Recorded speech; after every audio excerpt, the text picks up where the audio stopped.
Hello, and welcome to the Kaizen Academy podcast. I'm Justin, and I'm here with my co-host, Cal. What's up, Cal? Hi, Justin. Hello. How you been? Pretty good, pretty good. Yourself? Mm. I can't say the same for myself, right? I haven't been Yeah. too well for the past 3 weeks. I've been Oh, no. fighting for my life, to be honest. A bit of an Oh, exaggeration, but yeah, I've yeah. been sick for the past few weeks. Oh, Um, just sick with stuff. yeah, man, everything, man. Sick with everything under the sun. Like my gastro issues. Like Yeah, I got this pseudo COVID. I was yeah. kind of too scared to. Yeah, it was a flu, mostly just a flu, like sore throat and so I was just fighting like a cough, but even that, man, just like destroyed the quality of my sleep for the past few days, few weeks, and I was just like, oh, that was so frustrating. Hey, but congrats on the new role or the offer for the new role for your full time. You got the security moving forward. I'm sure you know Mm-mm. you got a lot on your plate as to what you want to decide. Mm. Paradox of choice is quite deadly, but Yeah. still, congrats on that, bro. Thanks, man. So for the viewers, I recently just got. I'm working in an internship at the moment, and they've offered me a full-time role. So quite happy about that. Yeah, hell yeah, man, far out. Um, Geez, man. So, have you still been teaching at Peak, doing Yeah, physics still tutoring? teaching. Yeah, still teaching, but um, but I got some good news too. So I've secured Yeah. myself a grad role as well. Oh, you know what was so awesome? Do you remember Brian from Brian Doe? Yeah, yeah, yeah, Oh, yeah. totally called him out on like by full name, but Brian was like, oh yeah, I was listening, and I heard that like you were looking for a grad role. My company was looking for something, and like I was so out of my depths for that role when I looked at the description. Like I was so Yeah. far from it was embedded software engineer. I'm like, bro, I haven't done C since second year. Yeah. You are talking to the wrong man.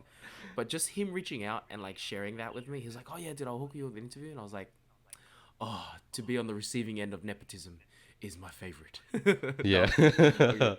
He wasn't just gonna give me the job. Obviously, he still had to go through the ropes, but like just him reaching out was just so nice. I was like, that made my day, man. I was like, oh, I'm so grateful for my friends in that moment. Just like I made the right friends, and Brian is so cute. He was just like, yeah, like just have a read of it, see if you're interested. But yeah, it was like embedded systems, like coding for like Wi-Fi or something like that. I don't know. It was just something I've never done. Like the only coding I've done is like Smart DevOps, people what I mean? Or stuff. like web Smart dev. people stuff. Yeah, obviously it's like big brain stuff, and I was like, oh, I'm sorry, bro.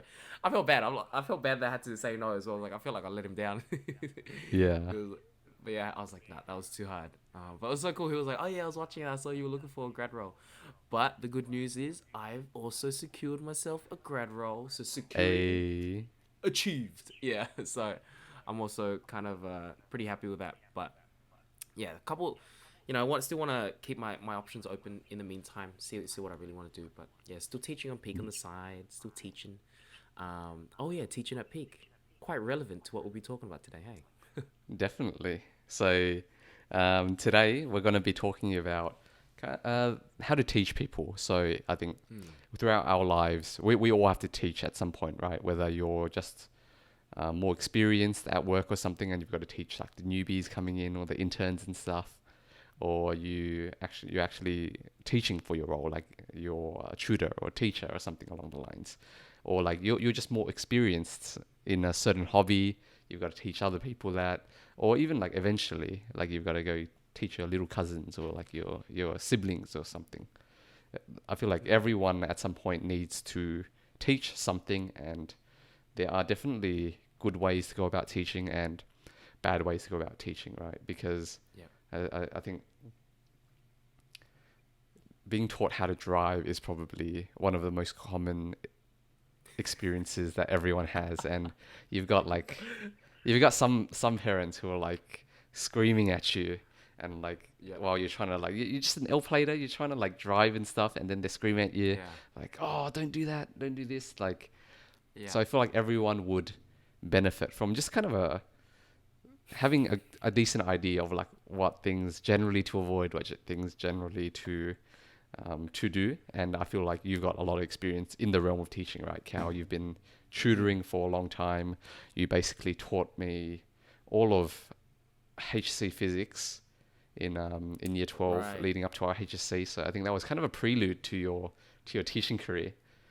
Oh, I like that, bro. What the hell? This man, a man of his, like some nice words. A prelude to, yeah, definitely. I remember like my interview, like at Peak, the thing that I leveraged in that interview was, hey, I've been teaching my friends for the past 2 years, so this is not new to me. Okay, this is not new to me.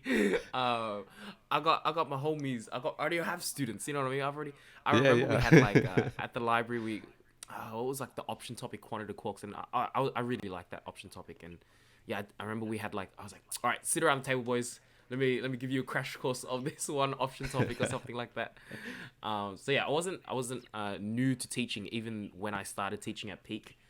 But oh, and oh, you weren't in my physics class though. But I remember like I wasn't the best student, I will admit, and I would definitely extend my apologies to all the teachers that I might have been uh, not the best student to, and I 1000% regret my behaviors. But it's one of those things like growing up, you don't have the right guidance, you don't have the right maturity to behave yourself, and you kind of give the teachers, kind of don't have that empathy for the teachers. You're kind of a bit Yeah, abrasive on that end. Yeah, my physics yeah, teacher was definitely not. I was not my favorite. Oh, I was not my. I was not my physics teacher's favorite back in high school, back in year 12. And I remember like because we'd learn everything at tutor, and then we'd come into class, and like I would just sit at the back and completely ignore her, which is so rude now that I look back. It's like as a teacher, you come into a room and a student ignores like all your authority. It's it's like a punch in the gut. You know what I mean? It takes the wind out of you almost, because you're like, oh, this is what I do, and like it kind of like it makes you feel worthless a little bit. I've had that experience, and like in my own classes once in a while, and I think that that's kind of opened me up to just kind of thinking back and empathizing to my older teachers. But I remember being the mischief that I wasn't listening at all, and she was like, "Have you been listening to this class?" And I was like, I don't know what you're talking about. And then like I wasn't really sure what she was asking me because I wasn't paying attention. And then she goes, "Oh, you." And then when she started to tell me, I was like, "Oh yeah, yeah, I know this, miss." And she's like, "Oh, if you know this so well, why did you teach the class?" Look, Oh, I am not, I am 100% not, fully proud of that. Like, I was definitely like maybe yeah, 60% proud because I had a chance to teach to a full class, but yeah, 40% yeah, I was being an absolute troublemaker. But yeah, she was like, "Why don't you teach the class?" I was like, "You know what? I will teach this class." And I walked up and I just taught for the class. And then she was like, look, in that moment, I think she was kind of like, "Oh, what the hell? This guy can't teach." And like, she was kind of, I remember she was laughing it off a little bit. But oh, that's I good still at think that least. was, yeah, I think that's kind of like the story that I told when in my interview, and I was like, oh yeah, so it's something I've enjoyed doing for a long time, being able to help others. And I just found through the HSC, as we've already discussed before, it's like teaching is one of the most elite forms of learning. When you teach, you are kind of consolidating the information to such a high level, and so you come out of every teaching experience so much more confident in the thing that you have taught. And so that, I honestly, looking back, that helped me so much in year 12. I'd say that that's definitely helped me with like physics in general, doing well in physics. I wouldn't say I did that well, but like I did well enough. But yeah, a lot of times I felt like most of my confidence came from just the ability to explain it to the others. And it's always a good like litmus test, like especially through uni. Like I remember through uni, myself and Patty, we struggled through electrical engineering together. And so like a lot of times, if I really wanted to know that I was, yeah, I'm ready for this exam, I would try to explain it back to Patty. Like, and if I couldn't, I was like, yep, I've learned this. Like, I do not have a solid understanding, and I'm gonna get wrecked. But if in the moments where I'm like, oh yeah, I can actually explain this to someone else, I can give this explanation out. I can dish it out. Then it's always a good like, oh yeah, yeah, you actually understand this. It's a good way to like test your own knowledge, right? You kind of Yeah, avoid like again, I really like the term the illusion of competence. Like that's when fire. you read a bunch of like theory and then you think, oh yeah, I think you think you know what's going on, but then that's the illusion of competence unless you're able to reword it Repackage. into like repackage Mm. it. That's when you fully understand what's going on. If you're just like spouting it out word for word, you don't actually understand it. And when you teach, you have to fully understand things to be able to repackage it. And yeah, that's definitely like one of the most powerful things about teaching. It's teaching to learn yourself, right? Or to Mm. consolidate like your own understanding of the topic. But before we dive right into things, um, if you haven't subscribed to the channel yet, please subscribe. But yeah, the first thing I want to talk about is kind of our teaching experiences, Cal. So we've had like an Mm. array of different things, and like let's start with you first because I feel like you're definitely more experienced as a teacher. Yeah. So we've got peaks so far. You were um, teaching your friends during high school, uni as Mm. well. I remember there were a few topics or a few subjects when we were doing electrical engineering together, or before I betrayed you guys, that you taught me, like got me helped get me through the finals and stuff. So any other teaching experiences on your end? Mm. Maths. We did maths together. So we taught maths together, and that was interesting because that kind of that experience kind of it was weird. It felt like I was out of my element just for a moment because I was so used to just teaching physics, and so when we came back to maths so long after we've already graduated and teaching maths again, it was like, oh, I had to put in so much effort to kind of rework my brain and kind of accept the fact that you can't teach all subjects in the same way. So many of the the little nuances that I would carry out in my own classes when I teach physics wouldn't actually translate very well when you teach maths, and the content itself is something that I had to be very aware of. So like kind of adjusting my style there, but I think over the year or two that we taught maths, it was hard. It definitely was a struggle for me. Kind of going through that with you, and trying to bring in any experience that I previously did have, but I think I grew quite a lot. Like as a teacher, I felt like I was a much more whole teacher after the 2 years teaching maths, as opposed to just having taught physics for like 5 years straight. You kind of get like a bit zoned in. You kind of just assume everything to be the way that they are because that's just the way that's the only experience that you're actually exposed to. But yeah, teaching maths was at Kaizen was a really big one, a big like move forward. And like the other thing is, it's not necessarily teaching, but like I've had the intern back at Salesforce and then this new grad role. They're all roles like under sales engineers or solution engineers, right? And I feel like in these interviews, what I've found to be like my forte is just like talking about how teaching is just another form of sales and like just leveraging my experience there. So then my experience at Salesforce over the intern, when you over that intern, like kind of building up to be a sales engineer where you as an engineer sit in these sales meetings, sales pitches, and kind of help the sales people with the technical aspect of selling the product. I think in that moment there is a big there's a big part of that is just teaching. Like you go in there, and a lot of the responsibilities that I had back at Salesforce was just like, hey, build a slide deck so that we can teach these newbies to what our product can offer them, right? And like, yes, it is technically selling, but I found just so much overlap, and this is kind of how I found myself in this industry. But yeah, I think that's another teaching experience. Like we had to kind of learn the product and learn the product like back to front, so that when you go into a meeting, you can actually talk about that product. Oh yeah, this is the thing that we sell. This is the thing that or this is what it can do for you, so on and so forth. So I think that was like a very unique teaching experience as well, if I can just consider it a teaching experience, just because it was like so corporate, so businessy. Um, and I think the biggest part there, I remember reading the feedback I got from my manager.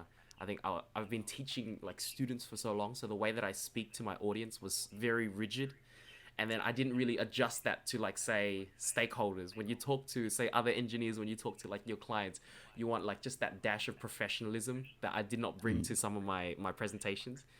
And he Yeah. was like, yeah, you need to know your audience. And I was like, oh, it was so embarrassing. It was hard because it hurt me at first. I was like, I thought I was so good at presenting, but it was such a great learning experience because after that I was like, going into say like this recent role, in the interview for this recent role, we had to do like role plays and stuff like that, where I had to like talk to like fake business, fake clients and stuff like that. And I think just having been told that feedback and now being more conscious about it, I think I'm a bit more versatile when I do speak out, when I do present. So yeah, that's kind of like the last bit of teaching experience that I've had when I was at Salesforce. And hopefully over this next role as well in my grad role next year. Actually, no, this That's year in a awesome. couple months. And I feel like you've touched on a really good point in that teaching is tied to like it's ultimately like just communication, right? Which Yes.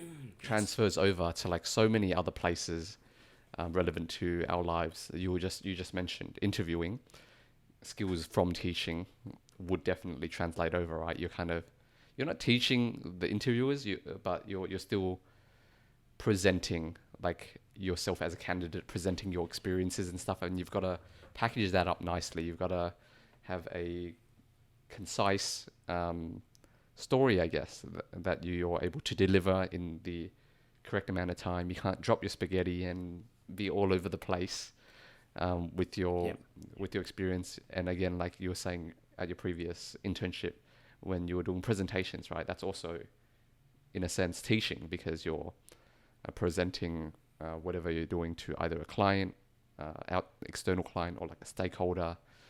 So yeah, like teaching's Yeah. everywhere. I feel like, Yeah. especially like because we spent so much time in this realm, you kind of start seeing it pop up everywhere, which I think most people do, right? You always hear people say, well, when they get super into chess or something, they see life through the lens of chess, or like in my own experience as I've done a lot of computer science, I kind of see the world through the lens of software engineering and the principles of software engineering, which is just a nice little tangent that I go on. Like it's always interesting because you see people like bring jargon from their fields and relate it to things outside of their field. Um, because I guess there's always like just underlying principles, just like in the world that connects all of these Yep. things together. Like stuff you learn here applies elsewhere. But that's a tangent. Let's No, move that's on cool. to. Yeah, there are like these universal ideas that just permeate everything, and you just go, Mm. and then like as a student doing engineering, you learn these things, and you're like, okay, cool, and then you do something else, a completely different field. You're like, wait a second, this is the same thing, and then like they're really just like different They've fonts just got of a the different same term for ideas. it. Yeah, yeah, yeah. No, I like that, and I think that's the thing. When after the internship, I was just like, man, teaching is just, or being able to teach, because like I mentioned, when you talk to clients, how can you sell a product, or to sell a product you need to be able to get your client to understand what that product can do. You are really just teaching them the product, right? And a more effective salesperson or sales engineer in this case would be able to communicate that to the client better, right? And it's all skills that are kind of rooted in your ability to teach. But I think maybe I'm looking at it the wrong way. Maybe teaching is just like this advanced form of communication, you know what I mean? Like that's just how I see it. If it's like this elevated sense of communication, and if it's something that you master, you then have like this, you've opened this door to then kind of reach so many more people with so many more ideas. It's like, hey, I can get you to understand this, I can get you to understand that, and it's something that's kind of underlined like my whole career as a teacher. You know what I mean? Like being able to just communicate these slightly more complex concepts, say in physics, or say products, software products, or whatever like that, and kind of package it in a way so that almost anyone can kind of understand it. Definitely. And that is kind of like the essence of teaching, right? Is Mm. making complicated things simpler, removing, abstracting. I'll use a computer science term, abstracting away the unnecessary details, and Mm. just presenting what the learner needs to know at that moment to give them the bigger picture, I guess. But in terms of Right. my teaching experiences, I did Kaizen Academy, our tutoring thing, and now turned into I don't know what it is now, but it's a podcast at the moment. Um, More to come, probably. But we did that for a while. We were teaching a lot of maths tutoring, and I think that was a good experience in that we were the top of the teaching food chain. I guess we were the ones dictating the curriculum. We were deciding, okay, how do we want to teach? What do we believe are the best ways to teach? What principles do we believe in? What don't we believe in? Rather than honing, I guess, the more technical skills of a teacher, which is just teaching, right? Presenting to the class, actually being in the act of teaching, we had to think about things from a slightly higher level, I guess, or a more back end level. Mm. So that was a good experience. I did like 2 years there. Apart from that, these things are less so professional, but more just in my regular life. Um, Teaching like Brazilian Jiu Jitsu to my friends, or helping out new people in society, new executive members in societies when I was like the president, right?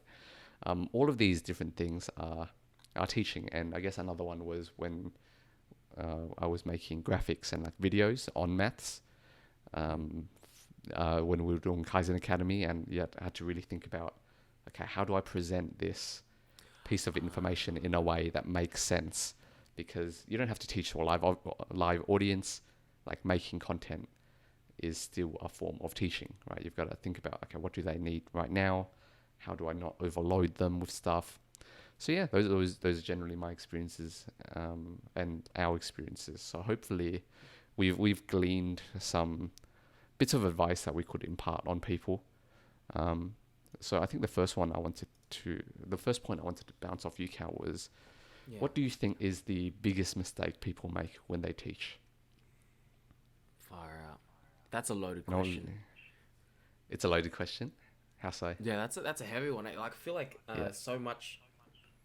Mm, what would be the most So, common one? I guess let's think about the most common thing, the common mistake that occurs here. And yeah, no, this stems from like kind of our experience when we were at Kaizen, and like it was really cool. I think what you just mentioned there was really cool because remember how I was saying just now, like I felt very out of my zone, out of my element when I moved from, say, not moved from Peak, but like I was working at Peak and then also teaching Kaizen on the side.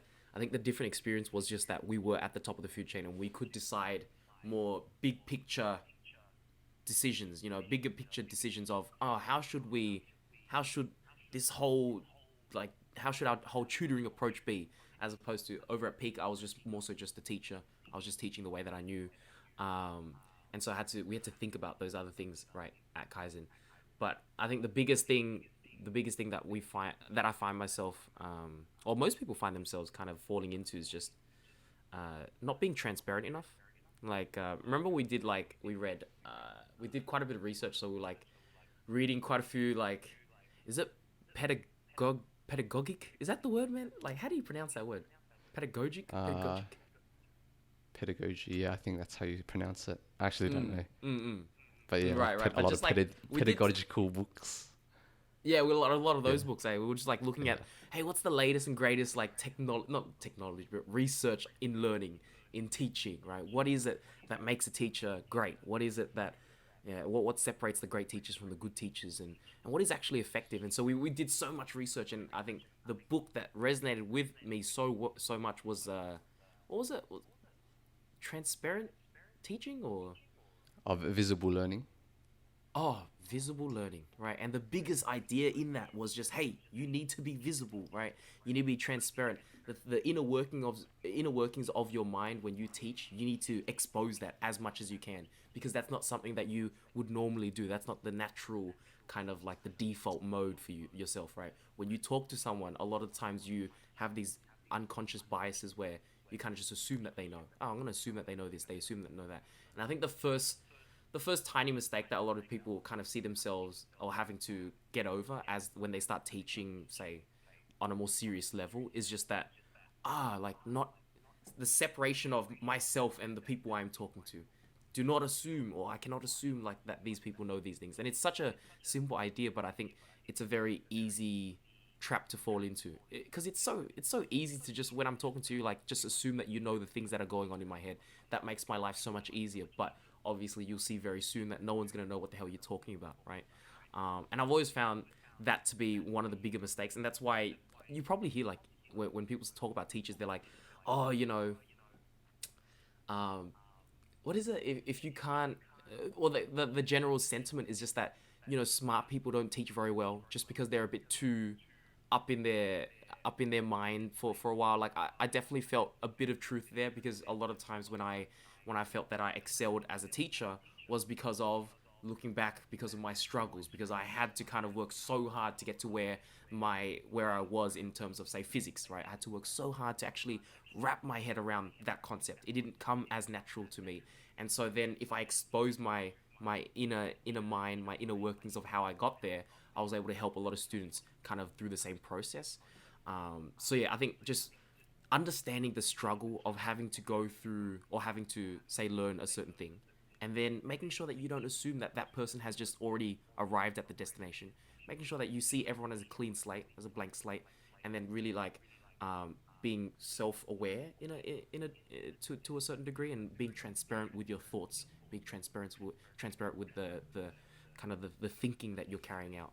And I think that's probably like the biggest hurdle that most teachers have to go through as their like the first hurdle that they find, I guess. Right. Yeah, that's a really good one. And I think it might be the biggest mistake people make. I think I would agree. Now that you like bring this point up, because there's such a temptation as a teacher to want to kind of show off what you know, and maybe not even that, maybe not even show off what you know, but there's an anxiety as well of, oh, like I've got to seem like I know what I'm doing. So you tend to try to jump towards the more complicated things, whereas what you should be doing as a teacher is looking at it from the perspective of the student, right? They're a complete beginner. They don't have the fundamental understanding of things. So things that you would consider like completely basic and you don't need to explain, you probably do need to explain. Right. Yeah. So I guess Wait. So what about you, Justin? What would you say? Like, kind of you came into like the teaching experience a bit later. Did you see any of like what were kind of the hurdles that you had to tackle?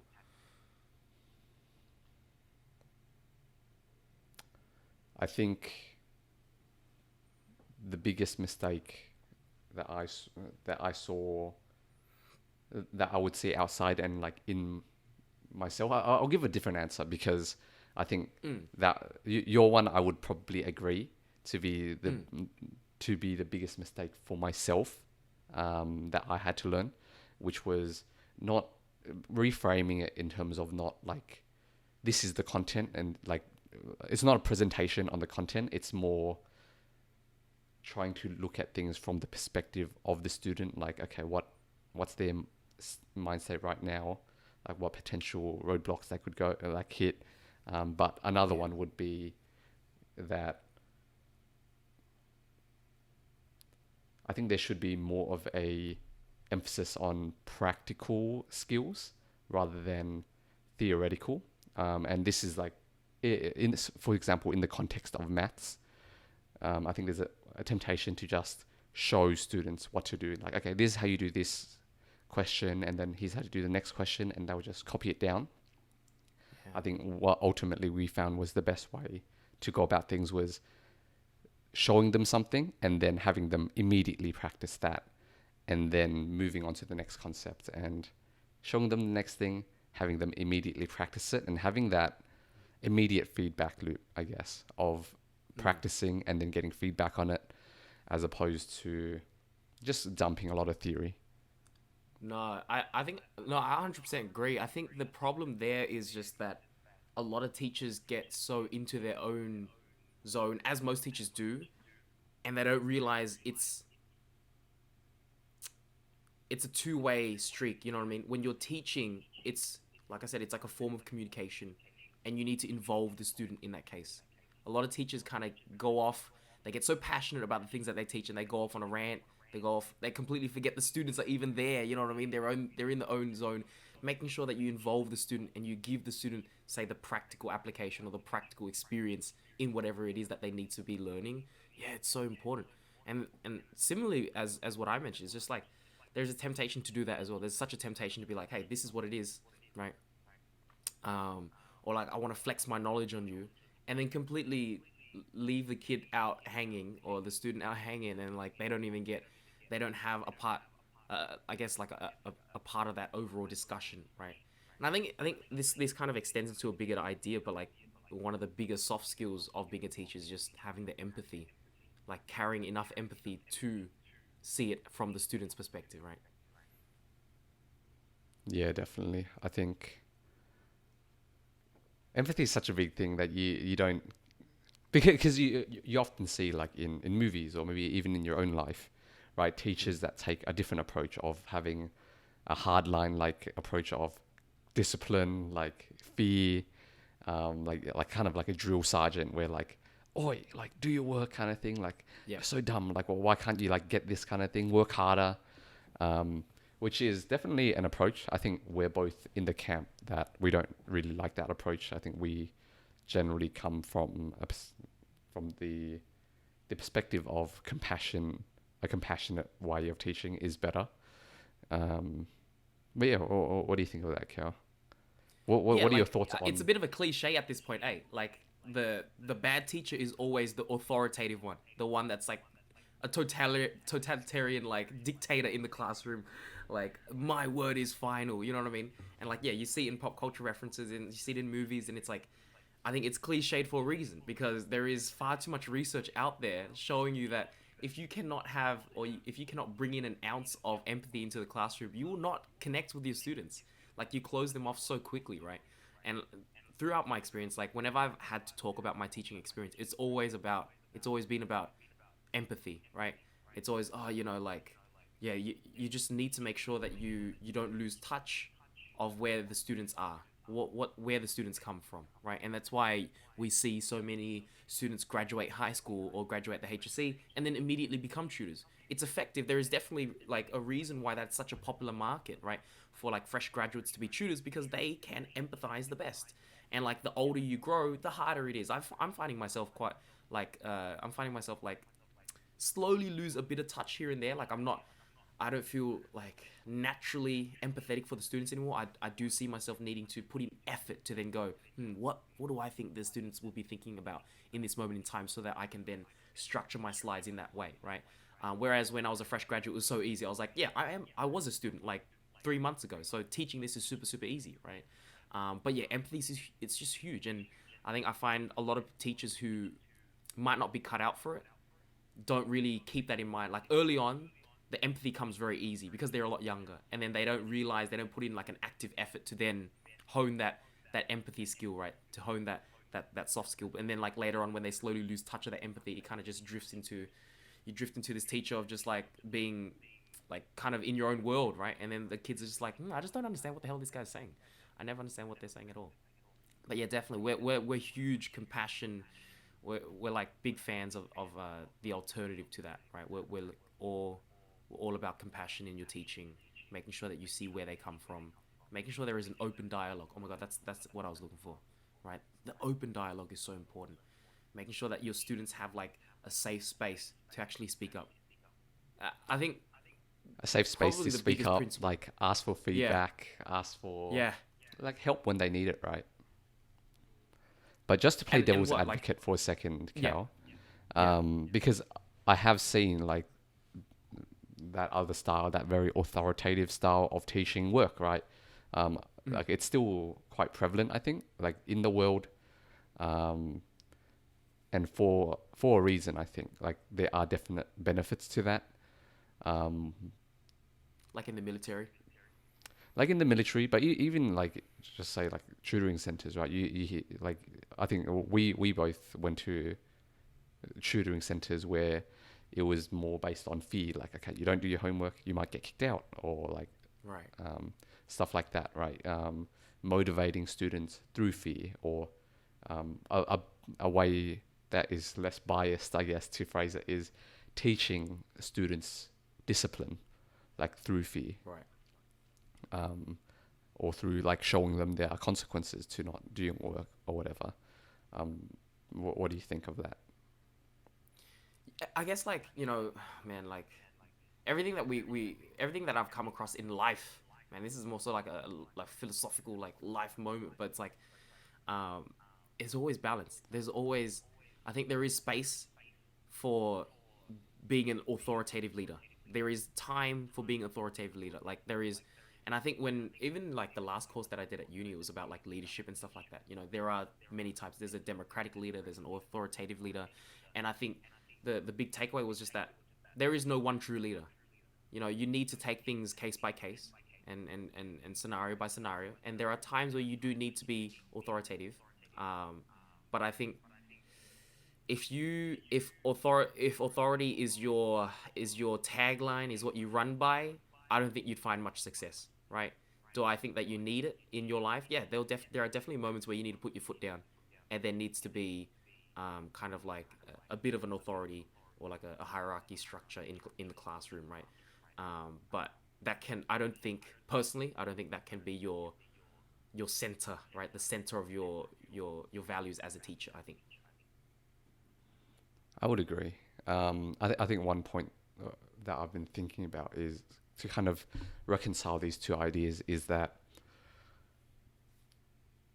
having an authoritative style is good for short term, it's good for having getting immediate results, but a more Mm. compassionate is approach is better long term because taking, for example, when we were tutoring maths, as an example, right, having a very like fear based approach would probably like help do really well for doing well in the HSC, say, right? Because they'll do their homework, they'll do whatever. In that But year, right? in that year? But what happens after that? I feel like the students develop a like kind of they associate studying with fear or like just unpleasant emotions, like, and that's not a good place to be because um, learning should be a lifelong thing. Like you're always going to need to learn. You're always going to need to upskill, whether it's for your career or just anything in life. You've got to be constantly learning, and if you associate learning with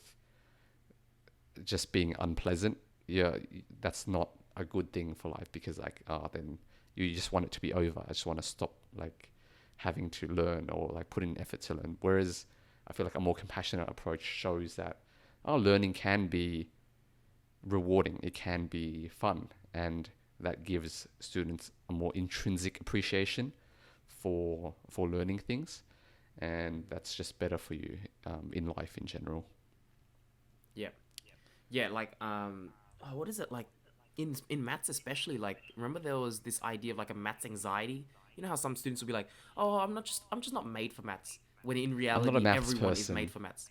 Exactly. Right, and that stems from this and like when you look into the research, it just stems from like most of these students who have that anxiety had one bad experience, one bad math teacher that now they associate because that's what your brain does, right? Your brain looks at your experiences and it tries to connect dots and it associates these emotions with the things that's being done. And so in that moment, you build this anxiety for them. Yeah, they might get the work done this week and next week and this year, next year. But then down the line, when they need to kind of carry these skills into their life, like as an adult, it's like, it's trauma, man. And I don't see it being very like productive at all. So yeah, like definitely space for it because, without the authority, it was definitely hard for us. Like, because we were only with our students for like a year, right? And a bit and I definitely felt like, oh man, sometimes I was so tempted to just be more of an authoritative teacher because maybe it would just make my life a little easy in that moment. But yeah, I think what's always been with me every single time I step into a classroom is just, can you create a safe space for the students? I think I just grew up with so much anxiety being in these classes that I'm like, yep, just that just can't be the solution or that can't be the experience in my class. Like no matter what it is, like such toxic like behaviors that some teachers might fall into would be like when a teacher's or when a student's not listening or when a student is say not doing the work or whatever like that and like kind of naming and shaming in front of everyone, right? I think that's just the one that comes to mind. I'm like, well, what did you achieve from that, right? Looking back, it's like, what do you achieve from that? Okay, now that student is riddled with anxiety and that student never wants to do the work ever again, right? You have not like done anything productive in that moment and all you've done is like satisfied your own ego, you know what I mean? Like a lot of times you realize teachers do a lot of things to kind of satisfy their own ego and like kind of like establish themselves as the leader. So that's why I always fear like having the authority or that authoritative approach be your kind of the core values. It can be a little dangerous. 100% agreed. And I guess we've just found another like thing that teach another facet of teaching, right? Teaching is also leadership. Your students are looking towards you uh, as a mentor, but also as an example of what to do. And a lot of like good leadership qualities transfer over to good teaching, and vice versa. Mm. Good teaching uh, leads to also like good leadership. Oh, 100%, man. Um, I remember the course was like all about, being emotionally intelligent, right? That's required to be a good leader, and that's 100% a huge checkbox that you need to have to be a good teacher. You need to be emotionally intelligent. If you can't even, like, for the love of God, like, can't even, like, tell how someone is feeling in a conversation, you will not be able to teach a student, right? Let alone teach a student. So it stems from, like, that big empathy. But yeah, a lot of soft, like, emotional skills as well, I think, are really important. That we'll probably touch on later on. But yeah. For sure. So next question I've got for you, Cal, is if you Mm. had to go back and give yourself one piece of advice when you started teaching, what would it be? So let's go back to when you were 18, Cal, first Yeah. first day at peak. Um, future Cal comes through a portal. It's like, I've got one piece of advice for you. What do you reckon?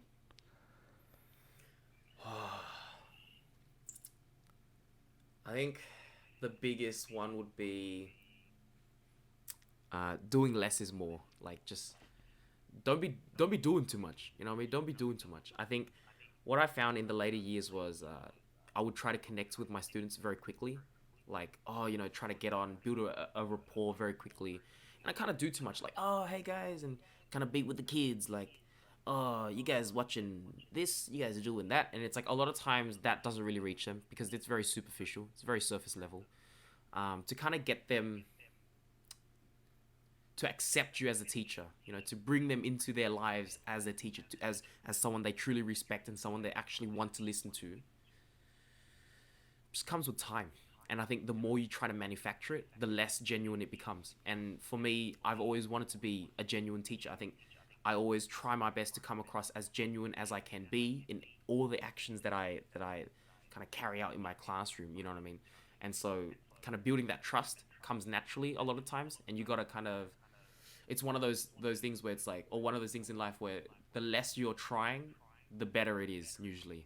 So that's kind of one aspect of teaching that I've developed over the years, where it's like, anytime I get a new cohort, I'm like, all right, don't try to be that cool teacher. Don't try to be like, oh, I'm so cool. Like, I'm listening to this, I'm watching this, you guys watching this stuff. Like, don't try to relate to them. You know what I mean? It's like, just be there for them, right? Have the capacity and be there for them and open that communication. Make sure that you are open for that communication. Make sure they know that you are open for that communication. And then time will always allow the students to kind of warm up to you because you can't force that on them. Oh, that's the thing. It's like, if you want to build that relationship, you kind of just make yourself available and then they need to then warm up to you. It's like, whereas some of the years where I didn't do too well kind of in the first month or two with my classes were the years where I tried to kind of force a relationship. Hey guys, like, oh, I'm trying to be this, I'm trying to be that, I'm trying to be funny or whatever like that, and it never worked out. I'm like, so I found, like, yeah, just when it comes to that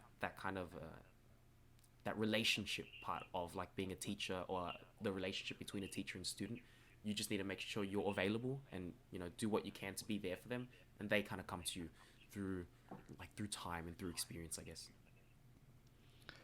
Truly wise, Cal. I feel like that's something that, honestly, like I feel like that's something that it's not something you, I'm not. It's not a lesson that you could learn through like reading a book or like learning the theory, right? It's like that comes from like hard-won practical experience, and I guess it really seems like I think I definitely struggled with this as well when I first started tutoring. It's like you want to get along with like your students. You want to Yeah, just like show that, okay, I'm not the like others. super authoritative. I'm not like the other teachers. I'm Yeah, cool, yeah, right? I'm just like you. yeah. I'm a person, and that's you.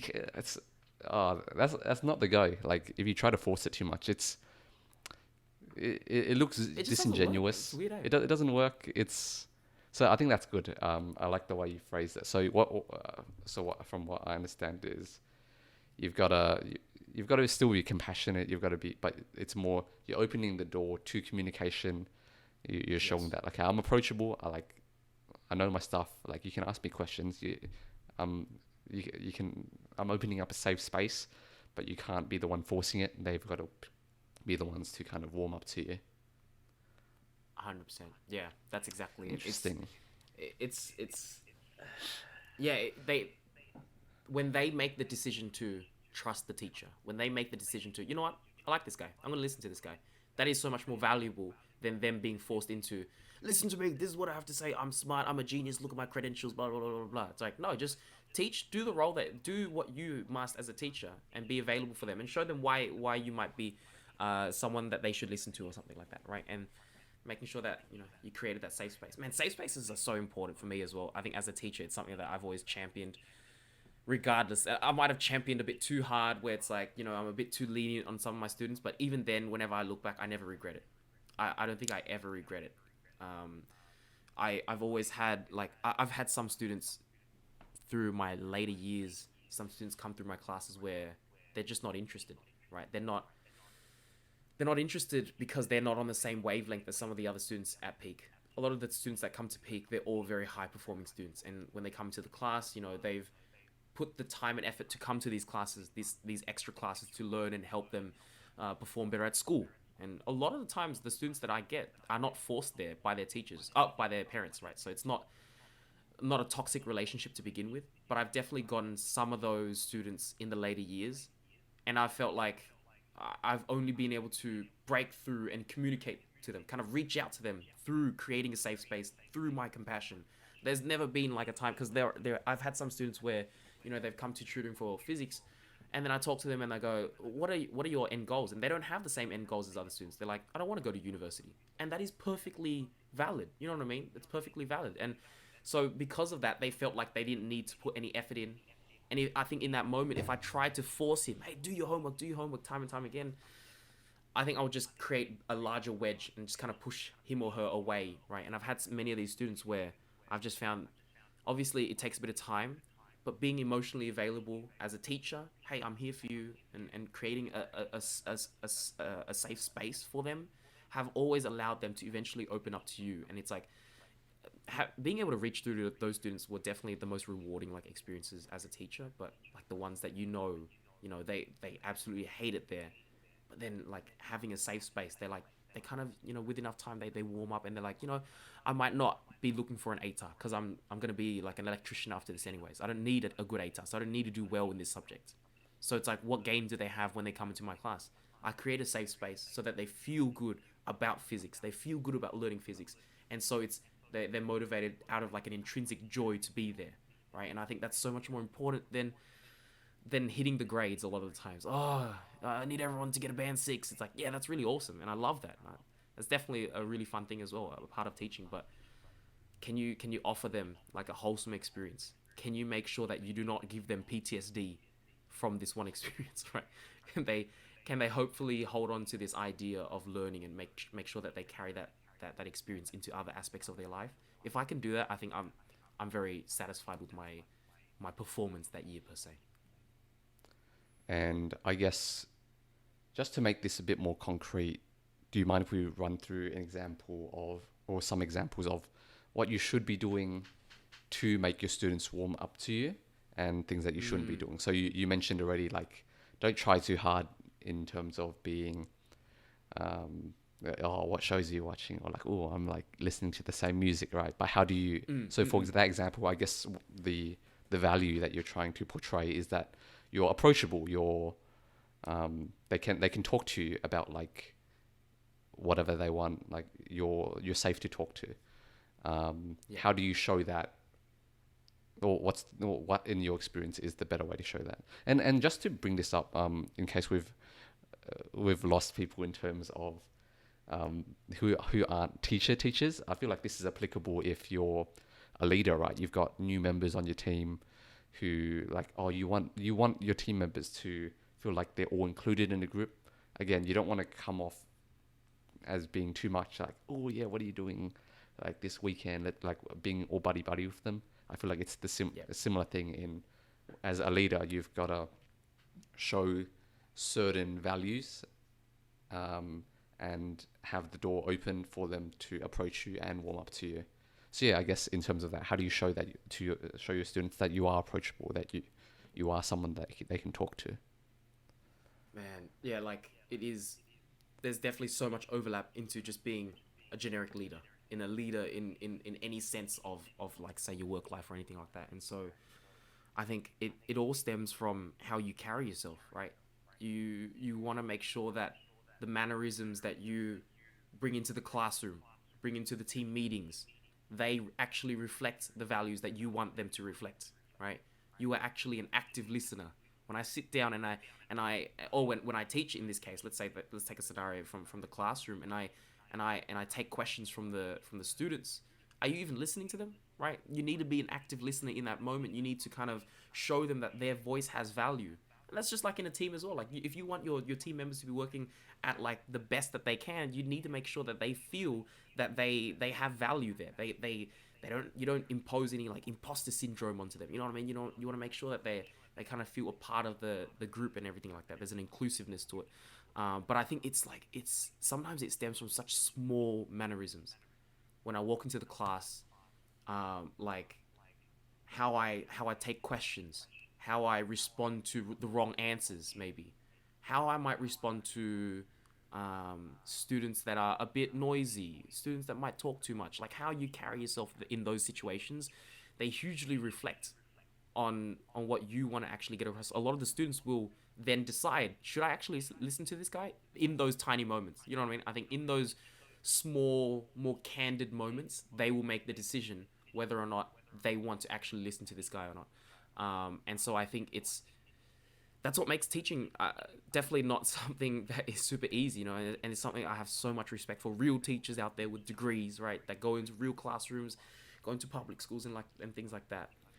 You have to be extremely self-aware of, you know, how you carry yourself, and then in the small interactions. So I guess in this case, when you what are some other things that like that might help students? Let's just take the example of students.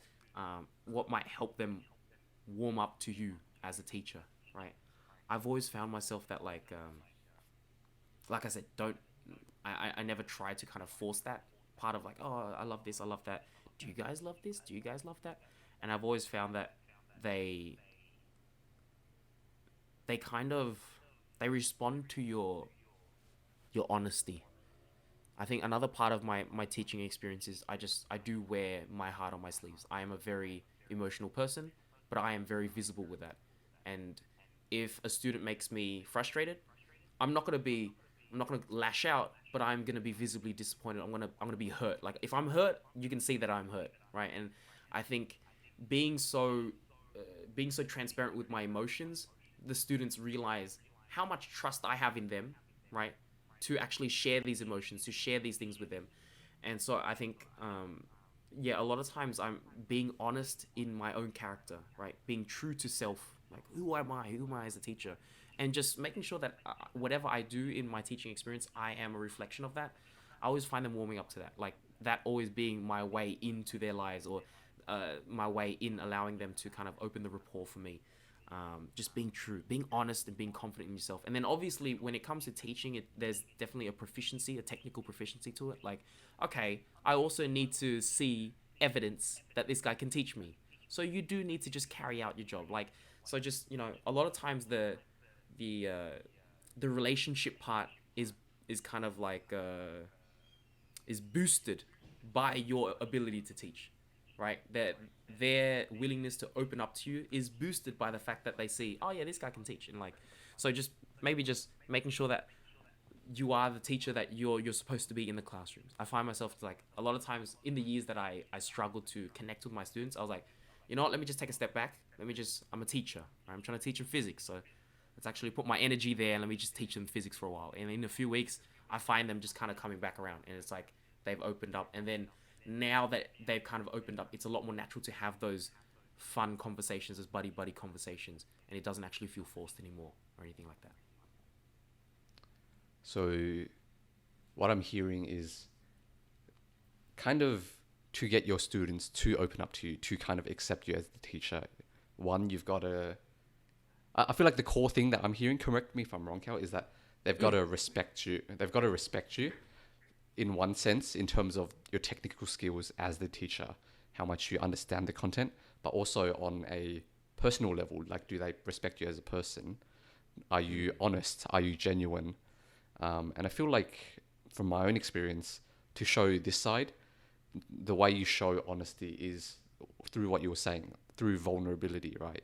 When you're hurt, you show that you're hurt when you're disappointed. You show you're disappointed, and being very genuine in that regard. I feel like when people what advice that gets thrown around sometimes is being yourself. This is thrown out in a lot of different contexts. In terms of confidence, I feel like it's also used here, right? It's like, how do you get your students open up to you? Be yourself, kind of thing. AKA, don't try to act like something you're not, right? I feel like that ties into what we were just saying. Like, oh, I'm like I'm hip with the kids. I'm like, I know what's going Yeah. on. That's being a bit disingenuous. Maybe you are like, if that's actually like you being genuine, then I think that's cool. But if it's not, I feel like you shouldn't try to go down that route of like trying to go on TikTok, understand what the kids are into, even though like Yeah. it's a good effort. Like you're putting in effort to try connect with them, but that's the going down the wrong route. I feel the way Yeah. you show yourself being genuine is through just being completely honest, not acting like something you're not, and also just showing vulnerability. I feel like that's the biggest one. If you never show the vulnerable side of yourself, I feel like that's a good Mm. indication that you're not being completely genuine. Um, and one other thing that you mentioned, like, it really struck a chord with me, is the active listening point. And I feel like that's the biggest gripe I feel whenever I'm working with managers or teachers, right? That's I think that's the key point for me of when I decide I disconnect completely. I just give them like the the correct response to things, or if I Yeah. genuinely trust them as a person and open up Yeah. with my trials and tribulations, right? Whether I'll be like I'll just say Oh whatever yeah, I understand. gets me I'm out good. of this situation. Yeah. It's like, oh, okay, I understand, like whatever, and I'll just go off and Yeah. ask someone else or like figure it out, right? Yeah. And it's You're right. if I feel like they're actively listening to what I have to say. If I ask them a question and they sit down and they genuinely listen, they let me speak for a while. I feel like they're putting in effort. They're asking questions to try to understand my situation first before they start talking. Or if they listen to it like for like 20 seconds and it's like, okay, yeah, your problem is this. This is how you fix it. Mm. Blah blah blah. Um, Mm. one, like you don't feel heard, and the second, like it feels like they haven't caught the nuances of your situation, and at that point you disconnect completely. It's like, okay, whatever. Like I'll just go Yeah. look it up on Google, or like I'll go ask someone else, someone who I feel like actually cares. And maybe Mm. as a teacher, you do have, or as a manager, you do have enough insight that you can immediately pinpoint exactly what their problem is. But I feel like another thing is that they have to feel heard. That's Yes. that's the biggest thing. So like even if you solve that situation in that moment, your relationship is bolstered by the fact that you actually care for your team member, right? You actually care for your student. And so that is playing the long game. You are now developing a long-term relationship that say in a couple months if they are struggling with something, they will come to you. They know that you're there, right? As opposed to, yeah, let me just dismiss this guy right now. Let me answer his problem. Yeah, I fix his problem there, but he might not come back. He or she might not come back to you. Like down the line, it's like, yeah, being heard is really important. And yeah, the active listening stuff is, man, when I was going through that leadership course, that was all. That was just all leadership skills. It's like, and I was like, oh man, this comes back to what we were saying before. It's like everything we do in life, you just see some of the universal trends. They kind of permeate everywhere, and they just get repackaged, right? Same with like teaching, man. Like I find teaching to be just such an important part of life that you kind of like that allows you to just do anything and everything, man. Like every part of my life has kind of benefited from that. But the other thing that I wanted to touch on was just like, yeah, the vulnerability stuff. Like, I'll be very careful with this because I think making mistakes is different to accepting mistakes. I think those are two different situations. As a teacher, or in this case, even as a manager and a leader, right? You want to always represent yourself in the best way possible. Yes. And a big part of building the trust is showing a good track record, right? Hey, I'm a reliable. I am a reliable source. I am correct. Like I'm proficient, so that you should listen to me. So yes, I find that when I train the new teachers, I'm like, okay, in these first few weeks, first few months, first year of teaching, you do need to be quite technically proficient because you do build your trust from there, right? I can't trust you if you're getting things wrong all the time, yeah? But that doesn't mean that you have to then deny the existence of mistakes. If you do make a mistake, then you have to learn to accept those mistakes, right? Are you now willing to then be vulnerable in that moment? And I find this is a bit more of a late stage thing, a lot more when, like, say 4 or 5 years deep into teaching, like I was a lot more confident with myself. So I would be able to I was very quick to be like, oh, that was stupid of me. I just made this mistake, blah, blah, blah, right? And I found that experience to be so much more rewarding for the students. The students will be like, oh, this guy's totally cool with making mistakes. And you don't want to build an environment where mistakes are shunned upon, right? So it's like, yeah, making mistakes early on can be dangerous because you need to build some kind of credibility. You need to build your street cred, right? As a teacher, I need it, or as a leader, or whatever it is. Your underlings need to be able to trust you because you actually know what the hell you're talking about. Yes. Later on, though, if we're slightly deeper into your career as a leader, manager, teacher, I think you need to learn to be vulnerable in those moments because, I mean, you can't kind of build anything more genuine than that if you can't even accept your own mistakes, right? Which takes a lot of like confidence in yourself, takes a lot of honesty, right? And it just comes back to the same core principles again. And that's such a difficult thing. Like these two things are like kind of competing, right? One, you want to show that you're competent, you are someone to be listened to, or you're not teaching them incorrect things, but at the same time, you're teaching a far more, I feel like, a far more fundamental lesson of it's okay to make mistakes. Like it's something that's gonna happen, and everyone makes them, and mistakes aren't something that you need to hide. They're something where it happens and you fix it, and that's it. That's like learning. Yeah, very very interesting point. Mm. And I guess the next we'll kind of just have a mishmash of like kind of just teaching thoughts that we'll go through, Mm. Mm. teach bits of teaching advice that we've just come across, and I wanted to start off with this one, which was one of the biggest lessons I learned, which is to clearly outline the story in your own head so that you know what you're talking about, right? Because if it's not clear to you, if it's still kind of a haze to you, once you start teaching the other person, it's going to be very clear that you don't know what you're talking about, and it's not going to be clear to them either. If it's not clear to the teacher, it's not going to be clear to the student, right? So what I've taken to is kind of, if I do need to teach something, if I need to give a presentation or do whatever, I'll always make an outline beforehand, of, okay, I'll start off just the basic like English like essay structure is fine, right? You have an introduction, you have your body, you have your conclusion. So introduction, what's the big picture that I'm trying to impart upon? And then in the body, you're kind of getting into the nitty gritty details. And then at the end, you kind of connect everything together. Okay, this is how all of those little things connect back to the big picture that we talked about initially. And even just a simple framework like that, making that very clear to yourself before you start teaching, is super powerful. I find it's one of the most practical things that you can do as a teacher, as opposed to just, like rereading your notes and then like, okay, I'll figure something out like on the day. And I feel like this might not be a universal thing because I think different teachers have different ways to prepare, but I feel like this is one of the most practical tips that I've found, is to properly just actually write down your structure, like your thoughts that you want to bring up. Right.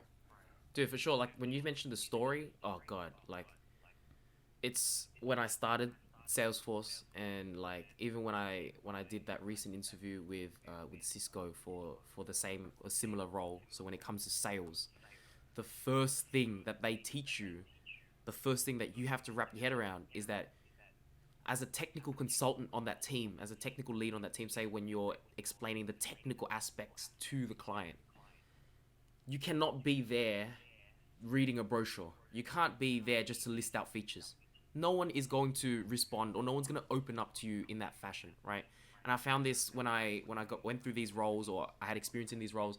It was just a perfect reflection on my teaching experience. When I had to say talk to a client about a new product, the first thing was they said you always need to have a story.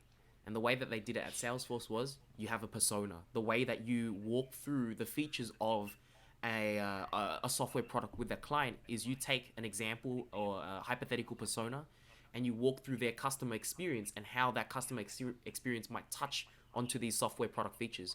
And so through that storytelling, you then sell your product, right? And in the same fashion, when I take on my physics classes, when I look at, say, how the hell am I supposed to teach the Big Bang Theory, or how the hell am I supposed to teach like special theory relativity, there is always a story. In everything that you teach, there is always a story.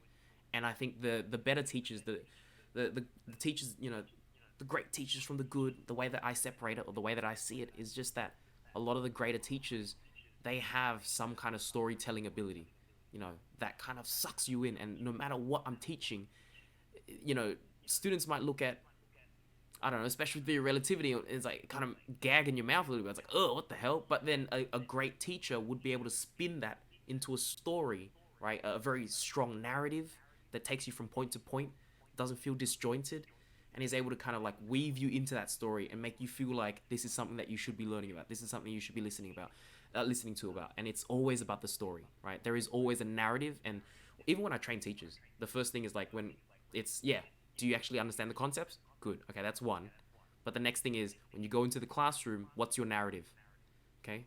What's your motivation behind learning these things? What is the like overarching motivation to kind of push through these topics, right? What the hell? Well, tell me why I should listen to you. Tell me why I should kind of hear you out and learn these physics concepts, right? And in the same fashion, it's like that's why like whenever I look at my teaching experience, it's like I'm just selling physics, and I'm a good physics salesman. That's it. Like that's kind of where I've got. And in a lot of the interviews, that's kind of what I tell them. I'm like, this is what I'm doing. I'm like, I hit the interviews with like, I'm like, what do you think? How would you kind of teach the Heisenberg's uncertainty principle, quantum physics to Year 12 students that don't have the AP calculus underneath them that actually gives them the insights into the maths? How can you weave them into a story so that they can learn these greater concepts, but not actually kind of know about the inner workings, the inner mechanics, right? It's all through the story, and like you have to be able to build a very strong, convincing narrative. And I think that's super super important. Every time I talk to a lot of my other teachers when we're training and stuff like that, it's always about what's your narrative, right? And especially even when you look at the slides when I teach, like the biggest thing would always be not the content on the slide, but how you go from slide to slide. That's what I found. Like whenever I talk to a lot of the new teachers and they're trying to say they're struggling with teaching, it's like you don't need to worry, or you don't really need to worry that much about being able to explain what's on the slide. But can you carry me naturally to the next slide? Can you segue into the next topic naturally, right? If you can't do that, then you won't actually find. I don't think you can kind of elevate yourself to that level of teaching. Because I think if I'm teaching you and I'm just like slide, okay, done. Now move on to the next one, right? Feels disjointed. I think that kind of separates the great from the good. Or I really like that point because I feel like a lot of the times with teaching, right, you're not offering disjointed facts. You're showing them a map of how everything ties together, right? If they wanted facts, they can just read like a textbook, right? Of like, okay, I know this, I know this, I know this. But when real learning occurs is when you start connecting up these bits of information. And one piece of advice that I've gotten for teaching is to never offer facts in isolation, or never offer facts without application, right? And I think this ties into the idea of just not offering facts by themselves, right? You've got to link them to other things. So, as an example, well, I'll take a non-tutoring example now because we've used that a lot. But when I teach my friends BJJ, like people who are newer, I tend to try teach in principles because that's kind of things that they're more abstract ideas that are much more applicable to many situations as opposed to a single move, and that's a lot more useful. But whenever I teach them, for example, the idea of inside positioning, I'll always show them an actual application where this principle actually helps you, like an actual application of it. And that's one of the biggest things. It's you can't just tell them, okay, this is the formula you got. You've got to tell them, okay, this is when you would apply it. This is related to these other things. You've got to make these other connections. Yeah. Yeah, and that's kind of like literally the role of a teacher. Like you said, it's if I wanted to learn these extra moves, I could read a textbook, I could read some article about BJJ, but that is not going to give me any of the information unless you provide me the motivations and the bigger picture as to how it fits into everything that I already know about, right? Same way with physics, it's like I can't be hitting you with all these facts. Just read the textbook. But there's obviously a difference between a student just sitting there reading a textbook and actually going to a tutoring center or being in a classroom with a teacher. The teacher is offering that extra bit, right? That extra narrative that kind of allows them to slot all these pieces of information into their worldly understanding, their existence, right? But yeah, that's a huge part. Now, something that like I wanted to just ask you because I found myself falling into this trap very early on, but because I was teaching so often, I found myself kind of doing a bit too much, doing it, not yeah, doing a bit too much of it in conversation. Like sometimes I might talk to Kelly and I'll mansplain myself a bit too much. Do you ever catch yourself like? Because you become proficient, you be, oh yeah, I know how to communicate, I know how to teach, so then like you become a decent explainer of things, right? And then like as a teacher, you kind of like in normal conversation where you don't need to be explaining and maybe you should be listening, you kind of go out of your way, you kind of, do you ever catch yourself like explaining yourself too much? Yeah, I think so. Come off as a bit condescending. It's like, okay, let me Yeah. explain this to you. Yeah, yeah, Yes. Oh god, I hate that. And that's yeah. something I had to reel in recently. Have you found any solutions, Cal? I've got a few thoughts on this. I think this is complete tangent, but this is where my brain went. Um, you know when like have you ever seen like those things where like, oh, you know, when you're listening to your girlfriend like talk to you about problems, they're not looking for a solution, and Mm. that's the disconnect. A lot of guys would always want to solve your problems, and so when their girlfriends come to them like, oh hey, I have this issue, like, oh my god, this happened at work, the immediate reaction is to then offer solutions, and the girl is not looking for solutions. And I think kind of seeing that growing, like maturing in that aspect, realizing that when your life is not all about, it's not always about solving problems. Sometimes you just need to be there and present for that person. I think that has been huge for me because I had always tried to explain everything to Kelly, and I still do it, and I feel so bad because I know it's condescending and it's terrible. You know, it's the patriarchy. It's not very feminist of myself to be sitting there like, oh no no no, you don't get it. This is how it works, okay? This because this is how it Let me works. mansplain why you're having these issues. Yeah. And then realizing that, oh god, like no, they already know the solutions. Like please don't condescend, right? Your partner like that. They already know the solutions. And there is so much value in just being emotionally available in those moments, just being an active listener in that moment, right? So like, yeah, I think active listening is something that I learned very later on as a teacher, but now that I look back, it's a huge part, and it's like it's something that I've grown in my everyday life and that I've managed to bring into my teaching experience, as opposed to something that I learned from my teaching experience and I've brought out. But yeah, that's been the solution for me. What about you, Justin? On that very similar point, I've taken on a heuristic rule for never offering advice until exp- until people explicitly ask for it, or and also when I do offer advice, I'll say, um, I'll preface it with something along the lines of, "Oh, you don't have to take this advice if you don't want to, but Mm. like, here's something. Here's a thought." I don't always do this because, again, I've got a very similar habit of trying to explain things. It's very condescending. I don't I don't like it. It is. But those Me are too. those are the kind those that rule is kind of something I strive towards. Um, only never giving unsolicited advice. If someone tells me about a bad Yeah. time, they're even if I've got very relevant advice for them, then Yeah. I will not say it unless they explicitly ask for it.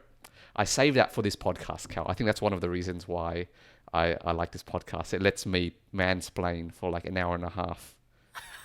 It is. I play into the temptation of my ego of being able to explain stuff to people, right? And then, yeah, 100%. Oh gosh, Yeah, and then the good thing is we've been exposed. people don't have to listen to us. They've got to actively seek out our advice. It's a good middle ground, man.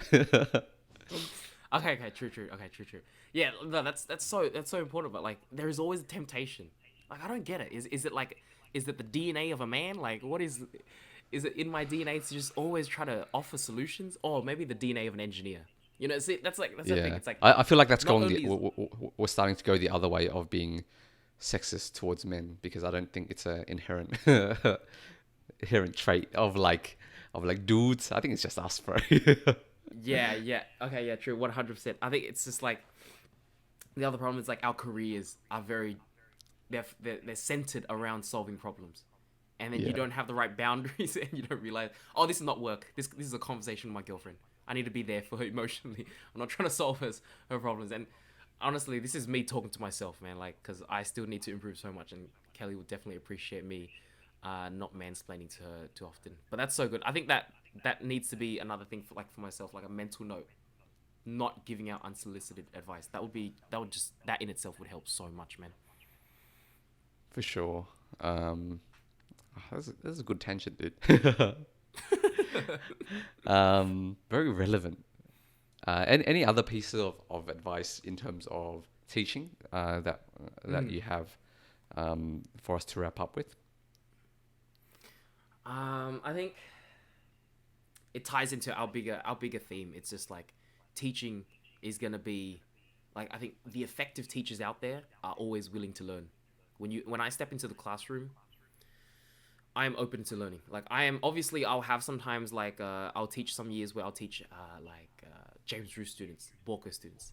Yeah, for sure. They'll be teaching me many lessons, throughout the year because they're so switched on. But I've always found that a teacher willing to learn, having that humility when you walk into the classroom, or in any exchange where you need to teach, are you actually open to learn, or are you just like so rigid in, oh, this is what I know, right? And I think that's the thing that rubs me the wrong way going into uni. Having most lecturers be PhD people, uh, not a big fan. A lot of them, I'm sorry, but there were only like literally what Nerds. over my 5 years or 6 7 years at uni, right, or like 5 years worth of courses, I've had one teacher who is a PhD person, like who has a doctorate in that field, but also the the pedagogical skills to actually teach. You know what I mean? I find so often that the PhD people, they're so rigid in their own minds because, yeah, I've been researching this the last 10 years. I am the final word on this, and it's like, I think you've closed yourself up off to like a greater teaching experience and a greater learning experience when you think like that.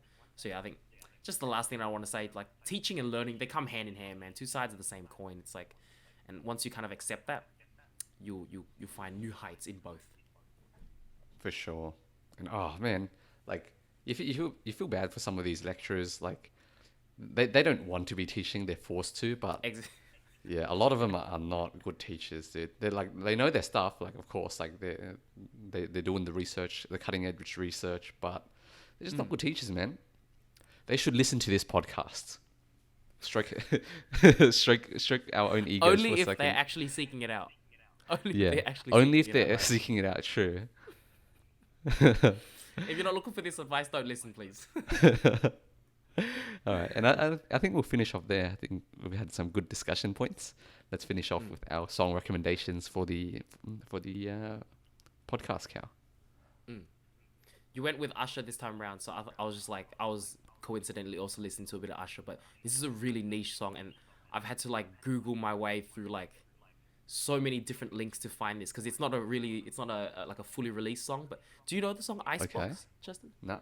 Have you heard of the song Icebox? Oh, dude, I think you'd love this song. It's a 2000s banger from Okay. Omarion, but there's a remix of Yeah. it that is like a super hidden gem Yeah. that I've been searching far and wide for, right? Yeah. Because like the only available copies are like these low quality ones on YouTube, but there's a remix of it with Usher on it, and Okay. wow, Usher's part on this remix completely elevates this classic of a song. And honestly, you should probably check it out. Probably check out the original Okay. because the original is already such an amazing song. But yeah, if you're Yeah. in an Usher mood, in an Usher mood. This is a very like it's a very specific gem from my early days when I was younger, and I've been listening to it like a lot over the past week. Okay. So IceBox What do you have, Usher Mister? remix. For me, it's Hey Daddy by Usher. Mm. I've actually never heard this song before until like a couple weeks ago, when I was in my friend's car, and then he was just playing it, and it's just caught me. I've just been listening to this song on loop. Like it's got Is the this a 2000 2000s. song as well? I think so. Yeah, yeah. Dude, something Um, about that era right now that I'm like so nostalgic, and I'm listening to all the music from that era again. so good. Yeah, They just they don't make them like that anymore. You know what I mean? Like it's just, exactly, dude. Songs these days are just farting noises. oh, okay, great one. What's this doof But doof yeah. stuff? I don't. That's actually from a couple years back. I feel like that's not even in right now. Mm. What would you say is like the genre of music or the type of music that's like in right now, Cal? Bro, what the hell? I don't know. I think hip hop still has a very strong hold on pop music right now. Like trap beats, the fat like Yeah, drums and like a bit of rap here and there. I think yeah, it's still probably the most dominant. But it's a different era of hip hop. You know, the era we've just listed out. There's something about that 2000s era. It's like this electronica type hip hop R&B mix, all the Ushers and the Neos and stuff back then. Something about that I've been coming back to, just like absolutely addicted to all over again. it was a good time for music. All right. Thank you everyone for listening. Thank you, Cal, for being on the podcast, and we'll see you Appreciate it. next time. Bye bye.